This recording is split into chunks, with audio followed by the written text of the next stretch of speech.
حضرت ابو ہریرہ رضی اللہ عنہ سے فرمایا کہ رسول اللہ صلی اللہ علیہ وسلم نے فرمایا، اللہ تعالیٰ نے ارشاد فرمایا، میں نے اپنے نیک بندوں کے لیے ایسی نعمتیں تیار کی ہیں جو نہ کسی آنکھ نے دیکھی، نہ کسی کان نے سنی اور نہ کسی دل پر ان کا خیال گزرا ہوگا۔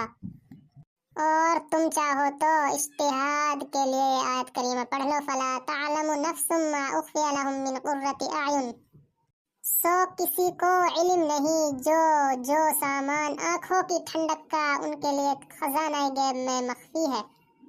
یعنی جنت میں ایسی نعمتیں ہوں گی جن کو کسی آنکھ نے نہ دیکھا ہوگا، نہ اس کے وصف کے بارے میں کسی کان نے سنا ہوگا، اور نہ ہی اس کی ماہیت کا کسی دل پر گزر ہوا ہوگا۔ یہ بھی ہو سکتا ہے کہ مراد ہو کہ ایسی خوبصورتیں ہوں گی جو کسی نہ آنکھ نے دیکھی ہوگی، اور ایسی پیاری آوازیں ہوں گی جو کسی کان نے نہ سنی ہوں گی، اور ایسے دل خوش کرنے والے خیالات اور اسباب ہوں گے جن کا کسی دل پر گزر نہ ہوگا، جن کا کسی دل پر گزر نہ ہوگا۔ وہاں ایسی خوش سرور اور مقصود مطلوب حاصل کریں گے، فرحت ہوگی جو آنکھوں کی ٹھنڈک کا سبب بنے گی۔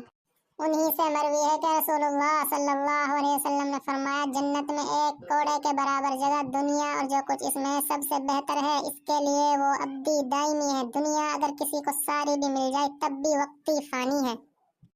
حضرت انس رضی اللہ عنہ نے فرمایا کہ رسول اللہ صلی اللہ علیہ وسلم نے فرمایا، اللہ کے راستے میں ایک صبح یا ایک شام کا نکلنا دنیا اور جو کچھ اس میں ہے سب سے بہتر ہے۔ اور اگر جنت کی عورتوں میں سے ایک عورت زمین کی طرف جھانک لے تو ان دونوں یعنی جنت اور دنیا آسمان زمین کے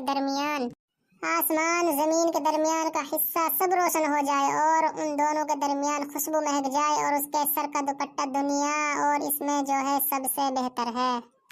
اللہ تعالیٰ کے راستے میں نکلنے پر اتنا عظیم ثواب ملتا ہے جس کے مقابلے میں تمام دنیا ہیچ ہے۔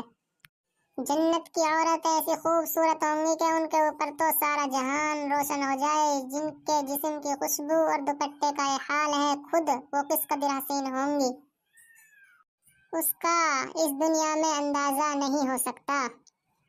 حضرت ابو ہریرہ رضی اللہ عنہ نے فرمایا کہ رسول اللہ صلی اللہ علیہ وسلم نے فرمایا، جنت میں ایک درخت ہے یعنی توبہ، جس کے سائے میں اگر شہ سوار 100 سال تک چلے تب بھی اس کو طے نہ کر سکے۔ اور جنت میں تم میں سے ایک شخص کے ایک کمان کے برابر کا فاصلہ اس سب سے بہتر ہے جس پر سورج نکلا یا غروب ہو۔ یعنی اتنا بڑا درخت ہے کہ اس کی شاخوں کے نیچے سے سوار 100 سال بھی چلتا رہے تب بھی اس کی شاخیں ختم نہ ہو۔ سایہ سے دنیا والا سایہ مراد نہیں ہے، اس لیے کہ وہاں سورج نہ ہوگا۔ موتی کا خیمہ۔ حضرت ابو موسیٰ رضی اللہ عنہ نے فرمایا کہ رسول اللہ صلی اللہ علیہ وسلم نے فرمایا، جنت میں مومن کو موتی میں سوراخ کر کے ایک ایسا خیمہ بن جائے گا جس کا عرض ایک روایت میں ہے اس کا طویل 60 یعنی لمبا 60 میل ہوگا۔ اس کے ہر گوشہ میں ایسی بیویاں ہوں گی جو دوسروں کو نہ دیکھ سکیں گی، اور اس کے برتن اور جو کچھ اس میں ہے سب چاندی کا ہوگا، اور 2 جنتی سونے کی ہوں گی، اس کے برتن اور جو کچھ اس میں ہے سب چاندی کا ہوگا۔ اور جنت میں بندوں پر اور اللہ جل شانہ کی روایت کے درمیان عظمت و جلال کی چادر حائل ہوگی جو اللہ تعالیٰ نے اپنے اوپر ڈالی ہوگی، یہ وہ مومن ہمیشہ ہمیشہ رہیں گے۔ جنت کی ہر چیز بے نظیر ہے۔ ایک موتی میں سوراخ کر کے اتنا بڑا خیمہ بنایا جائے گا، وہاں جنتیوں کی بیویاں ہوں گی، لیکن اللہ تعالیٰ ان کے درمیان ایسا حجاب کر دے گا کہ وہ ایک دوسرے کو نہ دیکھ سکیں گی، تاکہ کوئی کسی کی آزادی عیش عشرت اور لذت کوشی میں مغفل نہ ہو۔ جنت الفردوس۔ حضرت عبادہ بن الصامت رضی اللہ عنہ نے فرمایا، رسول اللہ صلی اللہ علیہ وسلم نے ارشاد فرمایا ہے کہ جنت میں 100 درجے ہیں، ہر 2 درجوں کے درمیان اتنا بڑا فاصلہ ہے جتنا آسمان زمین کے درمیان ہے، اور جنت الفردوس ان میں سب سے اعلیٰ یعنی اونچا درجہ ہے، وہیں سے جنت کی 4 نہریں نکلتی ہیں۔